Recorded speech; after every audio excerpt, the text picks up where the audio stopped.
moro num país tropical, abençoado por Deus e bonito por natureza. Que beleza! E aí, galera? Meu nome é Dulce Blanc, sou a diretora do SEB. Me sinto orgulhosa pra caramba deste grupo tão bacana que está se formando. Trilegal, gente! Bom dia, gente, beleza? Meu nome é Wagner, sou professor de português como língua estrangeira aqui no Centro de Estudos Brasileiros e hoje vou apresentar para vocês o projeto de conclusão de curso dos meus alunos. Trata-se de temas relacionados à nossa cultura, à nossa história e que mais chamaram a atenção deles durante todo esse processo de aprendizagem. Vamos lá?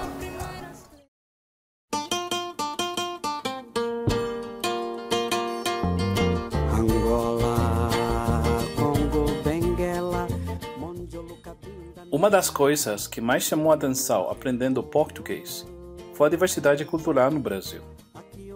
Originalmente, podemos falar da imigração durante a colônia vinda da Europa, principalmente de Portugal, mas também da Itália, França, Alemanha, Suíça, Espanha e de outros países como Japão e China.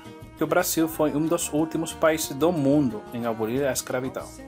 Ela foi abolida em 1888 e deixou o Brasil como o país que mais recebeu escravos na história. Entendo que isso aconteceu e ainda acontece em muitas partes do mundo, mas isso não justifica e não deixa de me causar dor. Pessoalmente, acho que como sociedade temos muito que melhorar, mas além disso, temos que lembrar da história para não cometer os mesmos erros.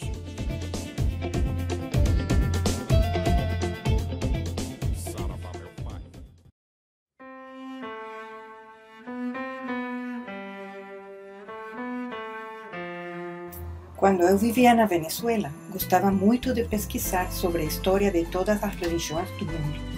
Enquanto pesquisava, encontrei bem interessante a diversidade de religiões que ainda existem no Brasil. O catolicismo, o protestantismo, que inclui os evangélicos, o espiritismo, o budismo, o islamismo, entre outros. Porém, achei mais interessante ainda saber daquelas religiões relacionadas com a cultura afro-brasileira. Tudo isso era diferente e novo para mim. As religiões chamadas de candomblé e de umbanda se caracterizam por ter elementos de origem puramente africana, no caso do candomblé, e elementos afro-brasileiros, no caso da umbanda. A história nos conta que os negros africanos, que foram levados ao Brasil como escravos, queriam continuar suas práticas religiosas que eles já conheciam na cultura iorubá na África. Ou seja, eles queriam continuar cultuando suas divindades, que na maioria representavam as forças e os fenômenos naturais dos elementos que compõem a natureza. Outras representavam as características guerreiras e justiceiras das tribos às que pertenciam. Como escravos, eles não podiam cultuar suas divindades livremente. Como a gente sabe, a religião oficial do país era, e ainda é, o catolicismo. Por causa dessa proibição, os escravos começaram a associar suas divindades com os santos católicos, para exercerem sua fé disfarçadamente. Assim nasceu o sincretismo religioso no Brasil. Interessante, né?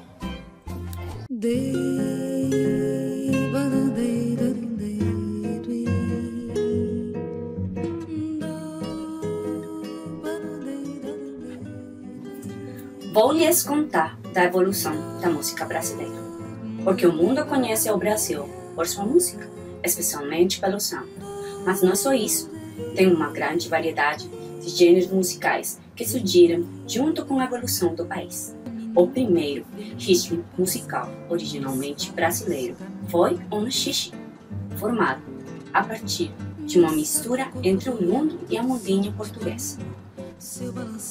Entre os anos 10 e 20, era forte a presença de uma música feita longe dos grandes centros brasileiros, a música sertaneja.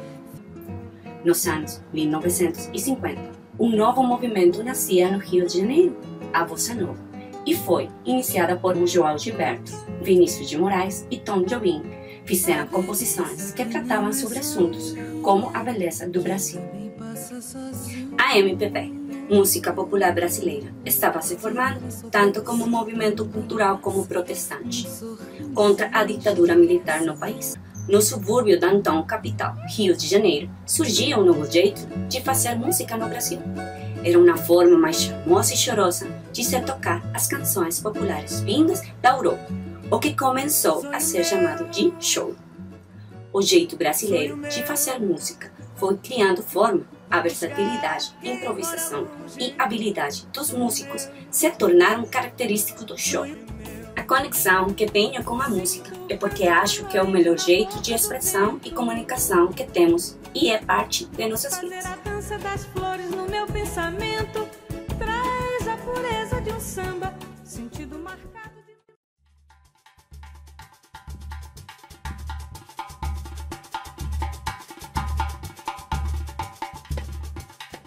O primeiro que você pensa quando escuta Brasil é o samba, mas você conhece algo sobre isso? Esta dança surgiu da mistura de estilos musicais de origem africana e brasileira. É tocado com instrumentos de percussão e acompanhado por violão e cavaquinho. As letras contam a vida e o cotidiano de quem mora nas cidades, com destaque para as populações pobres.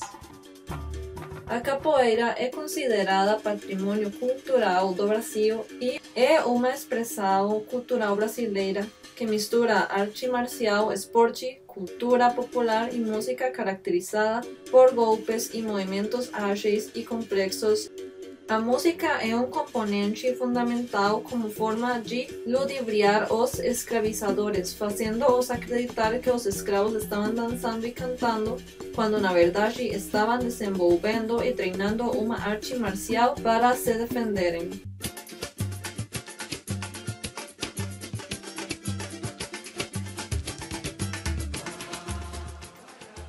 Serpentinas, confete, samba e muita alegria. Essa é a mistura perfeita para uma das festas mais tradicionais do Brasil, o Carnaval. O Carnaval do Brasil é uma parte importante da cultura brasileira. É considerado uma das festas populares mais animadas e representativas do mundo. Tem sua origem em uma série de jogos e brincadeiras populares. O Carnaval do Rio de Janeiro é considerado como o maior carnaval do mundo, com aproximadamente 2 milhões de pessoas por dia, sendo uma atração que chama atenção por todos os diferentes tipos de manifestações, como desfiles de samba, baile de carnaval, carnaval de rua, bandas e blocos de rua. No Brasil, apesar do carnaval ter um grande atrativo turístico, ainda mantém sua espontaneidade, principalmente no Rio de Janeiro, que se fortalece através do folclore popular.